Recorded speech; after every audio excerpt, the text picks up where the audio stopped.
प्रदेश कांग्रेस के अध्यक्ष गोविंद सिंह दोतात्रा जी,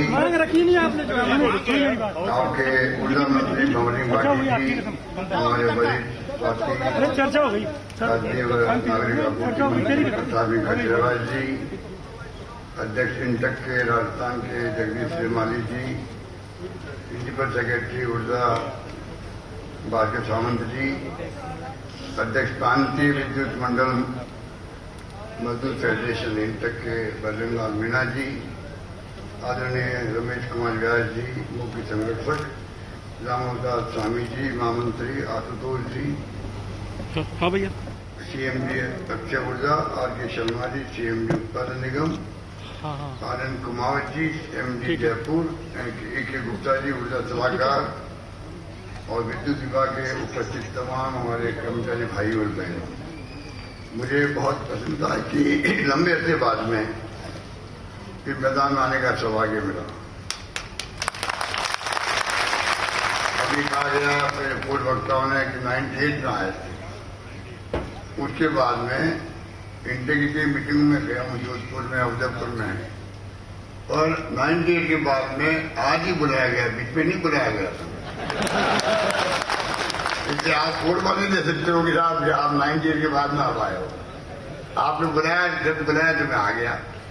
पर इंटेक में जो है जगदीश श्रीमाली है, रेड्डी साहब हैं, लगातार जब भी प्रोग्राम करते हैं तो मैं प्रयास करता हूँ, मैं छोड़ता नहीं, क्योंकि जब से मैंने एनएससी में था मैं, तब से इंटेक से मेरा संबंध रहा है। चाहे वो दामोदर मौर्य हो, आपके कोई जमाने की सुना होगा आप लोगों ने, नई पीढ़ी बैठी नहीं जानती दामोदर मौर्य कौन, पुराने लोग जानते, व्यास ही जानते होंगे कि दामोदर मौर्य भी थे, गिरधाराज व्यास भी थे, हरिलाल शर्मा भी थे, मोहन सिंह भाटी भी थे, कौन नहीं थे आपके। सबसे मेरा बहुत घनिष्ठ रिश्ता रहा है। बी चौधरी इंटेक के थे वहां, इंटेक के लोगों से, राष्ट्रीय अध्यक्ष रेड्डी साहब से, सबसे मेरे संबंध रहे हैं और मुझे इंटेक का महत्व का एहसास है, ये मैं आपको विश्वास दिलाता हूं। इंटेक हमारे कांग्रेस के संविधान के अंदर भी उसका मेंशन है, वो कम बात नहीं है।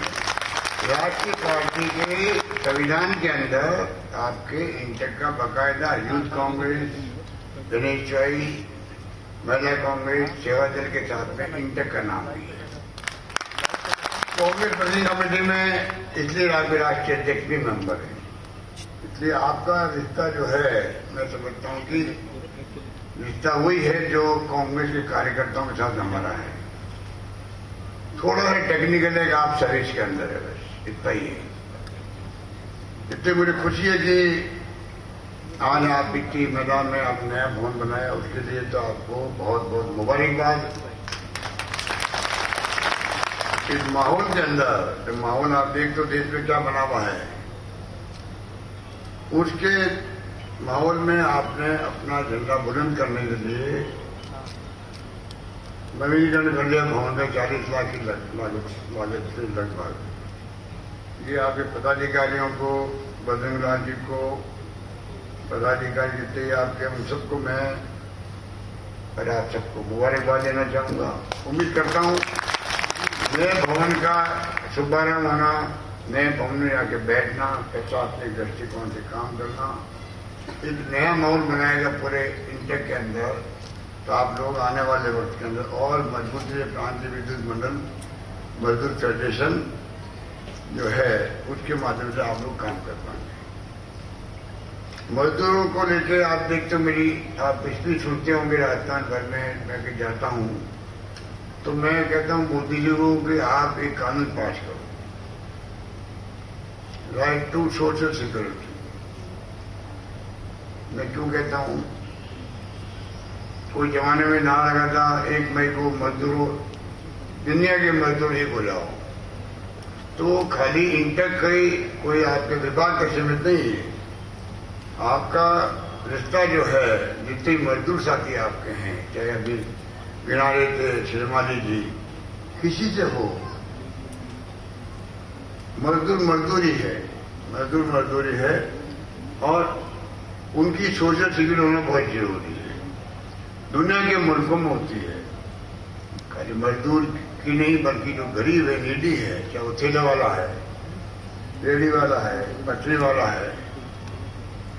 अभी कोरोना आ गया, आप सबको बहुत शुक्रिया कि आप सबने कोई कसर नहीं छोड़ी एक दूसरे की इमदाद करने के लिए। मैंने कहा पूरे विश्वव्यापी जो ये महामारी आ गई है, इसमें हम सब मिलकर कैसे देश के अंदर, प्रदेश के अंदर एक दूसरे की सेवा कर सकते। मैंने कहा कोई भूखा नहीं सोना चाहिए। तो मुझे कहने गर्व है, मैंने तमाम राजनीतिक पार्टियों के नेताओं से बातचीत करी, तमाम विधायकों से मैंने खुद वीसी करी, 200 विधायकों से करी, और तमाम लोगों का आह्वान किया मैंने, प्रदेशवासियों को, धर्मगुरुओं को भी, सभी संगठनों को भी। ऐसे वक्त में हम सब एकजुट होकर के कैसे इस चुनौती को स्वीकार करें। और मुझे खुशी है कि राजस्थान प्रदेश के अंदर ऑक्सीजन से कोई नहीं मरा, दवाएं फ्री रही, इलाज फ्री रहे, अच्छा इलाज हुआ। कई लोग तो बाहर जाके इलाज करते, और भीलवाड़ा मॉडल बन गया शुरू के अंदर। तो भीलवाड़ा मॉडल तो WHO तक पहुंच गया, पूरे देश में पहुंच गया, दुनिया में पहुंच गया। तो राजस्थान ने जिस प्रकार से कोरोना के अंदर काम किया उसको भी लोग याद करते हैं। पर मैं कहना जो चाह रहा था आपको कि हमारे जो साथी हैं, समय आ गया है धीरे धीरे OPS लागू मैंने करी मानवीय दृष्टिकोण से, उसको लेकर बहुत लोगों ने विरोध किया कि संपादक आ रहे हैं, आप देखते होंगे, पढ़ते होंगे, बैचशीट पड़ी, पूरे राष्ट्र की बैचशीट पड़ी है OPS को लेकर के। 4-5 राज्यों में लागू हो गया है, हिमाचल के अंदर भी, छत्तीसगढ़ में भी, पंजाब भी कर चुका है, और कई राज्य आगे बढ़ रहे हैं। अब उसमें कई इकोनॉमिक्स खिलाफत भी कर रहे हैं, उसकी बहुत भयंकर खिलाफत कर रहे हैं। और मैं उनको समझाता हूं कि 70 साल तक देश आजादी के बाद में OPS रहते हुए अगर प्रगति कर ली, तब NPS जो है वो इनसिक्योरिटी फील करवाती है कर्मचारी को। 35 साल की नौकरी कोई करे जिंदगी की, और को लगे पता नहीं बुढ़ापे के अंदर मेरे को NPS के माध्यम का मतलब है म्यूचुअल फंड और शेयर मार्केट। वो शेयर मार्केट ऊपर जाएगा, नीचे जाएगा, उसके आधार पर हमारी पेंशन फिक्स होगी। इनसिक्योरिटी है, और OPS security pension, secure pension, सबको मालूम है पहले से मिली। इसलिए मैं उसको लागू किया। बड़े बड़े इकोनॉमिस्ट जो है वो विरोध आज भी कर रहे हैं। अब कई इकोनॉमिस्ट उसकी एप्रिशिएट भी करने लगे, मैं 2 आर्टिकल पढ़ा मैंने। पर मेरा मानना है कि मानवीय दृष्टिकोण से वित्तीय प्रबंधन करें हम लोग, पर जो कर्मचारी वर्ग है उसका अपना एक अलग महत्व है। उस महत्व को हमें समझना चाहिए और उनको विश्वास दिलाना चाहिए कि आप निश्चित रहें, पेंशन का वक्त आएगा तो आपको पूरी पेंशन मिलेगी। इसलिए मैं कहना चाहूंगा कि आपका इंटर का तो कोई मुकाबला ही नहीं है। महात्मा गांधी की भूमिका रही थी इसकी स्थापना के अंदर भी, महात्मा गांधी जुड़े हुए रहे बात के अंदर, और मजदूरों के अनशन में भी महात्मा गांधी ने अनशन किया मजदूरों के लिए 2018 के अंदर भी। तो इस प्रकार से आजादी के आंदोलन के अंदर भी हालांकि इंटर बनी थी, 47 पहले बनी थी, 3 मई को बनी। 3 मई का मेरा बर्थडे है, मेरा बर्थडे आप एक ही हो। मेरा जन्म दिवस जो है कागजों के अंदर, असली तो भगवान जाने कितना है, मुझे नहीं मालूम है, क्योंकि 10वीं पास करते हैं तो उस वक्त में अड़चन आती है तो ऊपर नीचे कर देते हैं कि आप एग्जाम नहीं दे पाओगे, आप कम करो, ज्यादा करो, जो भी है। पर 3 मई लोग मानते, दुनिया मानती है, तो 3 मई को इंटर, 3 मई को अशोक करो। इसलिए मैं कहना चाहूंगा कि महात्मा गांधी शाही श्रम को प्रतिष्ठा देते थे, और इंटर का तो थीम वही है। इसलिए मैंने कहा आपको कि अभी एक नया गिग वर्कर आ गया, आपने सुना होगा, ये जो उबर और ओला, स्विमिंग, जोमेटो, ये नए नए डिलीवरी बॉय, कैब ड्राइवर, ये गिग वर्कर्स कहलाते हैं। और ये इतनी बड़ी संख्या में हो गए दुनिया भर के अंदर, देश के अंदर, उनका भी देखभाल करने वाला कोई नहीं होता, जब चाहे वो निकाल देते मारे। तो राहुल गांधी जी आए थे अभी भारत जोड़ो यात्रा में, बाकायदा हर अलग अलग जो मजदूर यूनियन थे या संगठन थे, उन्होंने सबने अपनी अपनी बात कही। तो उसमें गिग वर्कर्स वाले भी आए। मैंने अनाउंसमेंट कर दिया है गिग वर्कर्स के लिए अलग एक्ट बनेगा राजस्थान में, और वेलफेयर बोर्ड मैंने बना दिया है, 200 करोड़ रुपए रख दिए उनके लिए। जितने कैब जो आपके ड्राइवर्स हैं, डिलीवरी बॉय हैं, ये भी असंगठित क्षेत्र है, और आप असंगठित क्षेत्र को संगठित करने में आपकी महारत हासिल है, जो यहाँ बैठे हुए हमारे साथ है, क्योंकि आप इंटेक के लोग हैं। तो मैं चाहूंगा कि आप अपना फैलाव करें इंटेक का। अब जैसे मान लीजिए कोरोना आ गया था, तो सब कुछ किया हम लोगों ने, पर फिर भी ऐसे लोग होते हैं जो रात को रैन पैसे में सोते हैं, एक वर्ग ऐसा है। ऐसे लोग हैं जो रात को स्टेज में सो जाते हैं, या ठेले वाले थे। अब जब लॉकडाउन में सब बंद हो गए हम लोग, तो ठेला कैसे चलेगा, दुकान में ठेला में सामान खरीदने जाएगा कौन, तो बंद पड़ा हुआ है। तो मैंने कलेक्टरों कह करके इनको ढूंढवाया सबको, करीब 32-33 लाख लोग। 5 किस्तों मैंने, एक बार 1500 रुपये और 4 बार 1,000 रुपये में भेजेंगे गाँव के लिए। कलाकार थे, उनकी कला कौन सुने, सब घरों बंद थे, उनको मैंने 5,000 रुपये एक साथ भिजवाए कलाकारों को पूरे प्रदेश के। तो ढूंढ ढूंढ के मैंने सेवा करी उन लोगों की जिनको तकलीफ हो सकती थी। तो मेरा कहने का मतलब यह है कि जो मांगा मुझसे अभी ठीक का व्याज जी ने, तुम मांगते मांगते थक जाओगे, और मैं नहीं कर सकता।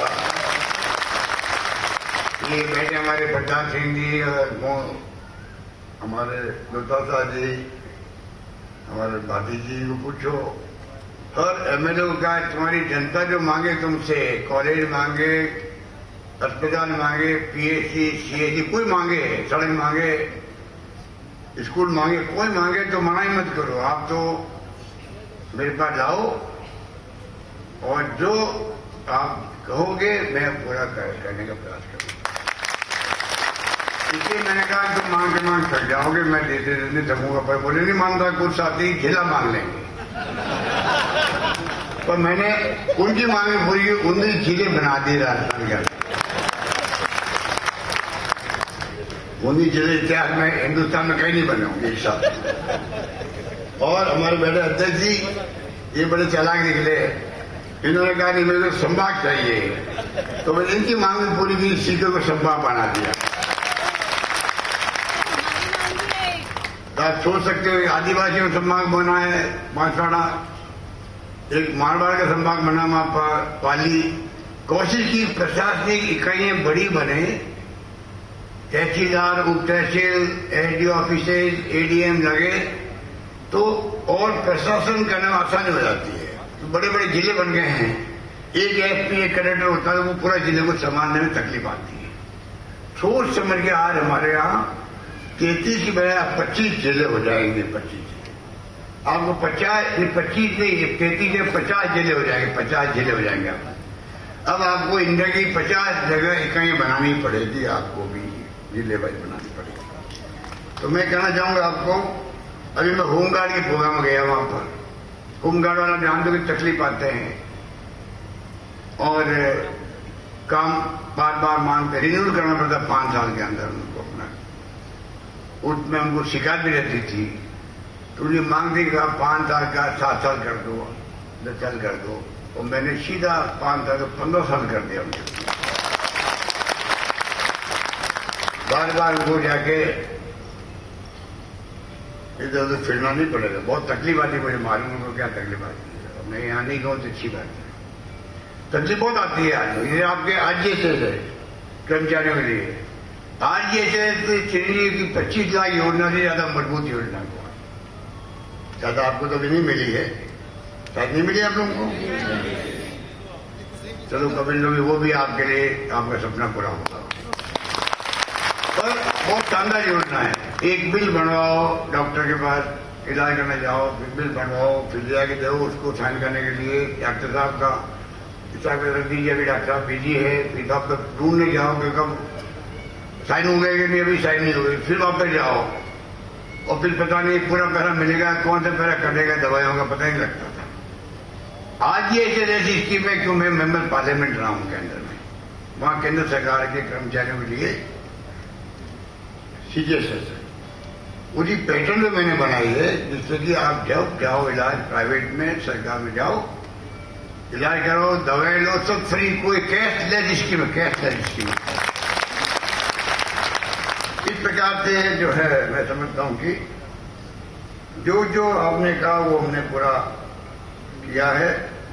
और एक और बहुत मार्मिक बात है जो आपको समझने वाली बात है, जो श्रमिक है, चिरंजीवी योजना में श्रमिक संबल योजना बनाई मैंने, इतना ध्यान रखना चाहिए कि अगर मान लो बीमार हो गया तो तो ठीक है, उसका इलाज फ्री हो रहा, सब ठीक है, पर मजदूर बीमार हो गया तो खाएगा क्या वो?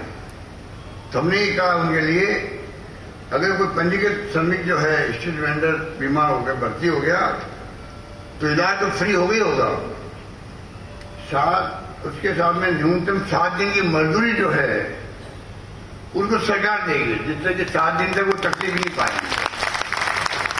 अब कई बातें कि आपको नहीं मालूम है,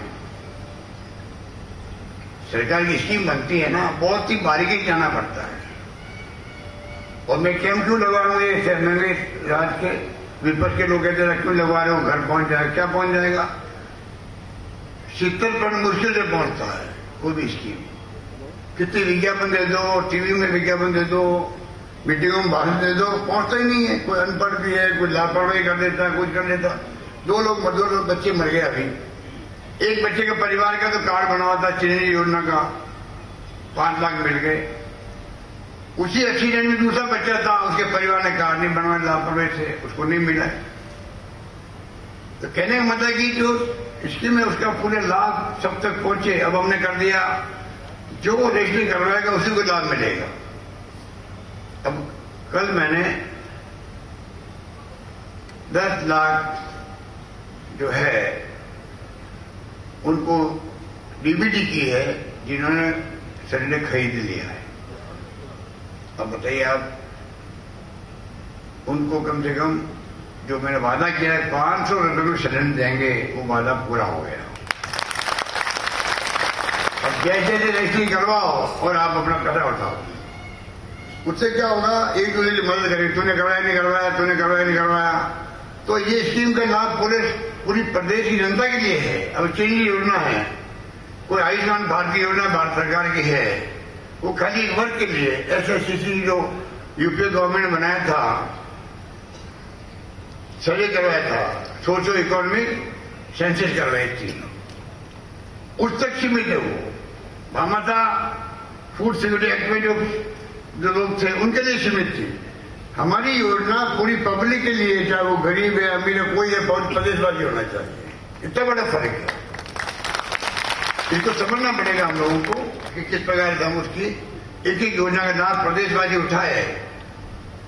10 स्कीमें महंगे राज शहर में चल रही है, एक से बढ़ के एक, चाहे वो शहरी रोजगार योजना क्यों नहीं हो, नरेगा के द्वारा 125 दिन की हो, नरेगा को 125 दिन के लिए 100 दिन का बजाय 100 यूनिट बिजली, आप तो बिजली करके लोग बैठे, 100 यूनिट बिजली से 1 करोड़ 4 लाख लोगों का बिल जीरो आएगा राजस्थान का, 1 करोड़ 4 लाख।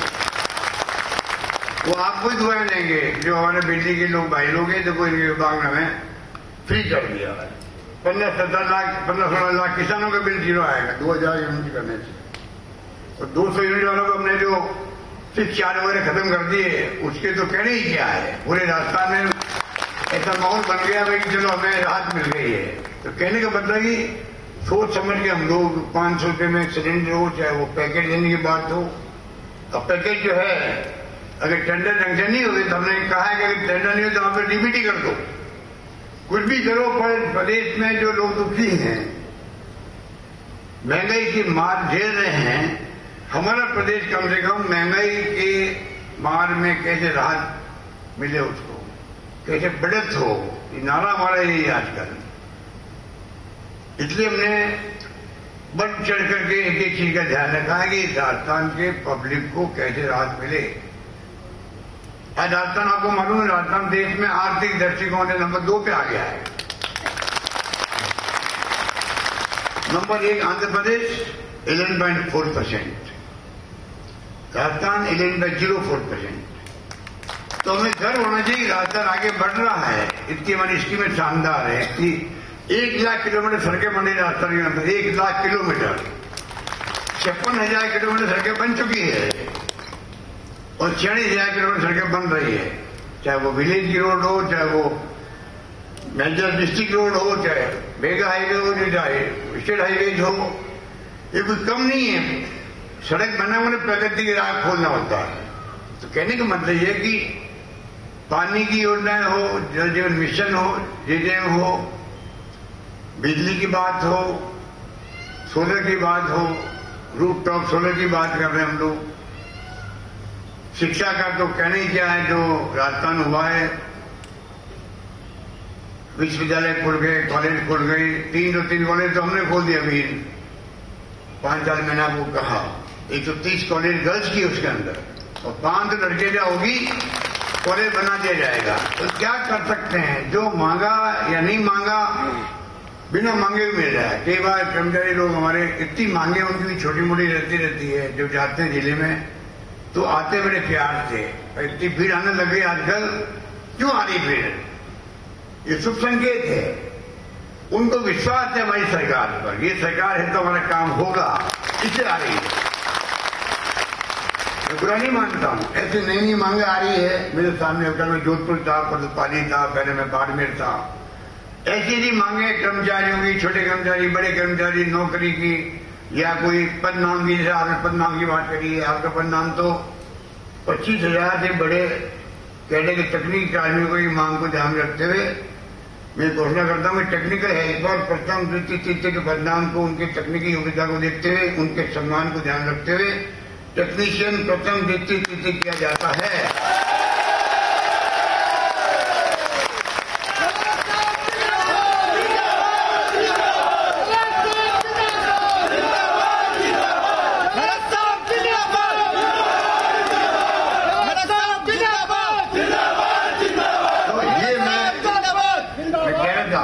मांगे कई तरह की है पर लोग विश्वास है। वो कहते हैं इसलिए मांगते हैं कि आप हम बताएं, आप करोगे तो आप ही कर पाओगे, ये कहते हैं लोग, कमेंट करते हैं पीछे से। तो मेरा मतलब कहना यही है कि अब देखिए ठेका करता हूं, क्योंकि आप इंटर के लोगों से वाकई में बोल रहा हूं। ये अस्पताल में जाते हैं, 55 साल की महिला मिलती है, 50 साल की मिलती है, और क्योंकि वो गरीब है, फराज है, बेचारे खाते पीते क्या होंगे, उनकी हेल्थ ऐसी है कोई 65 साल की हो। तो मैंने कहा बताओ ये क्या मांगा। नहीं साहब हम तो यहाँ 25 साल काम कर रहे हैं, 20 साल कर रहे हैं, हमें तो कोई 4,000 मिलते हैं, 6,000 मिलते हैं, 7,000 मिलते हैं। क्यों मिलते हैं, ठेका पड़ता है, ठेकेदार देता 15-20 हजार, उसको देता 7,000। हमने खत्म कर दिया ठेका पड़ता, कोई ठेका पड़ता नहीं हुई राजस्थान में। अब जो है सरकार का कंपनी बनेगी, जैसे पूर्व सैनिकों के लिए बनाई रेस्ट को बनाई है, वो लगाती लोगों को, तो शोषण नहीं हो सकता। इनके लिए कंपनी अलग बनेगी, वो बकायदा प्रॉपर वे में लेगी, जिससे कि बाद में वो संविदा का जो हमने अभी बनाया है नियम, संविदा को लेकर आपको मालूम है कि जो कॉन्ट्रैक्चुअल जो लोग हैं उनके लिए भी नियम बना दिए हैं, जिससे कि आने वाले वक्त में वो लोग परमानेंट होते जाए। फिर 1 लाख लोग हैं, वो लोग 1 लाख लोग उनका काम चल रहा है। तो धीरे धीरे मैं चाहता हूं कि जो मेरे पास फीडबैक आता प्री बजट में आता है, मजदूर संगठन में बात करने आते हैं, उन सबको जो है हम लोग चाहते हैं कि कुछ देता है। आंगनबाड़ी वर्कर मुझसे मांगे परमानेंट कर दो। मैं को बहन जी पूरे देश के अंदर स्कीमें मैं परमानेंट नहीं कर सकता आपको, पर मैं बार बार पैसा बढ़ा रहा हूं आपको। अभी मैंने बढ़ाया और अब परमानेंट क्या कर दिया मालूम आपको, सभी लोगों के 15% पैसा ऑटोमेटिक बढ़ता जाएगा। आंगनबाड़ी वर्कर ये कर दिया और उनके रिटायरमेंट में कर दिया 2 से 3 लाख मिलेंगे आपको। रिटायरमेंट में आपको 2 से 3 लाख रुपए सरकार देगी आपको राशि के रूप में, वो कुछ भी समझ लीजिए उसको। इस प्रकार से हमने जो है उनका भी ख्याल रखा है, जो ठेका पड़ता पे काम करते हैं।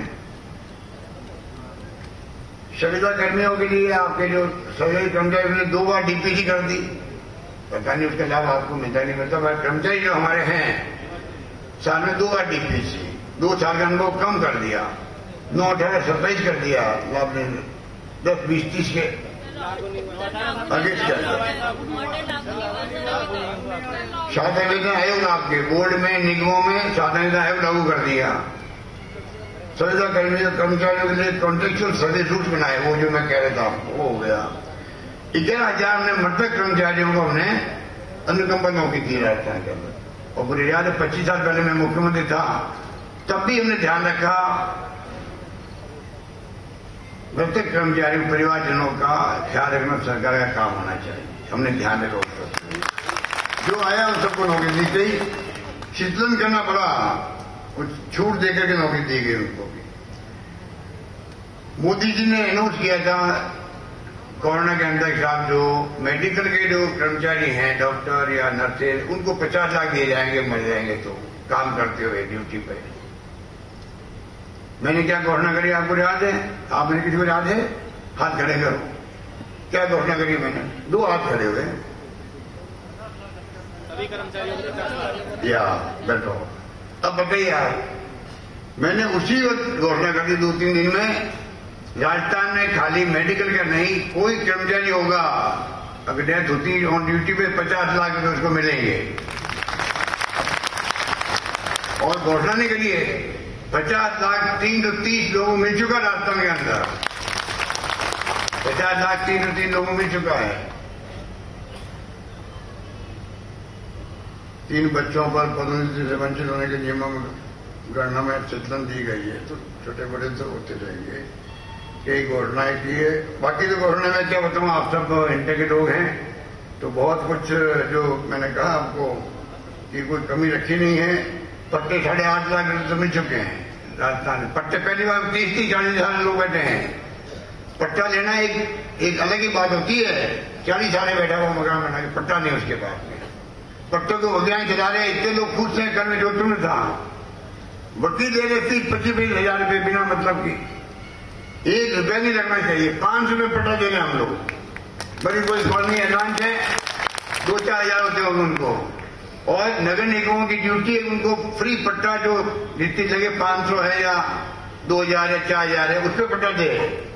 और वो बेचारे फॉर्म भरने का, इधर का उधर का आप जानते हो। और मुझे मेरे मिलने वाले ने कहा था कि 25,000 रुपये तो वकील से दे देते हैं। तो ये है, जब जो हम लोग करना चाहते हैं उसको मैं समझता हूं कि आपको समझने की कोशिश करनी चाहिए। ये कैंप लगाने का जो क्यों किया गया, और बड़ी खुशी की बात की है, हमारे दुतादादा जी ने सबको निर्देश दिए हमारे कार्यकर्ताओं को, वो सब लगे हुए हैं, एमएलए लगे हुए हैं, वो तो लगे हुए हैं। और साथ में कर्मचारी जो काम कर रहा है, मैं दावे के साथ कह सकता हूं, मैंने कई कैंप देखे हैं जिंदगी के अंदर, कई बार कैंपेन चलाए हैं। इस बार आपका ओपीएस लागू होने के बाद में, आरजीएसएस होने के बाद में, और जो माहौल बना राजस्थान के अंदर, उसके बाद में जो काम कर्मचारी कर रहे हैं, बुला बुला के सेवा करें गरीबों की, कुछ सोच नहीं सकता। बधाई की बात है आपने। इसलिए यही बात करता हूं मैं।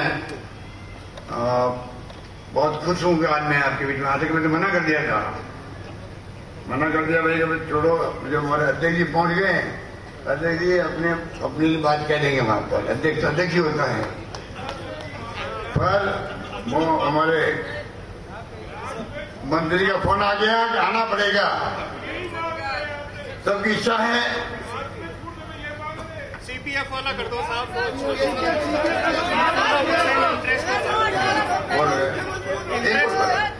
साहब वो उसका पैसा जमा हो रहा है, उसमें इंटरेस्ट लग रहा है। उसके अंदर ये बात सुनिए, मैंने मेरी बात पता किया है। मैं चाहता हूँ फाइनेंस से पक्का काम करूं। देखो बात सुनिए, मैंने पता किया है कि आपका जो है ये कुछ तो गलतफहमी आपको है। जो मूल अंश है उसका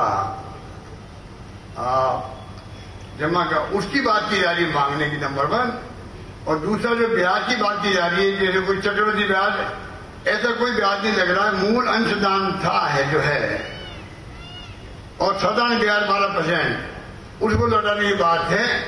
और मैं आपको ये जो एक गलतफहमी पैदा हुई साहब की आप उसका चक्रवृद्धि ब्याज ले रहे हैं, ऐसी कोई बात नहीं है। और मैंने फाउंडेशन को कह दिया कि आप पूरा एग्जामिन करो, हम मैक्सिमम क्या मदद कर सकते हैं वो मदद करने का प्रयास करेंगे। ये इतना मैं आपको विश्वास दिलाता हूँ, दिमाग रखता हूँ। बहुत बहुत धन्यवाद, धन्यवाद, जय हिंद, धन्यवाद।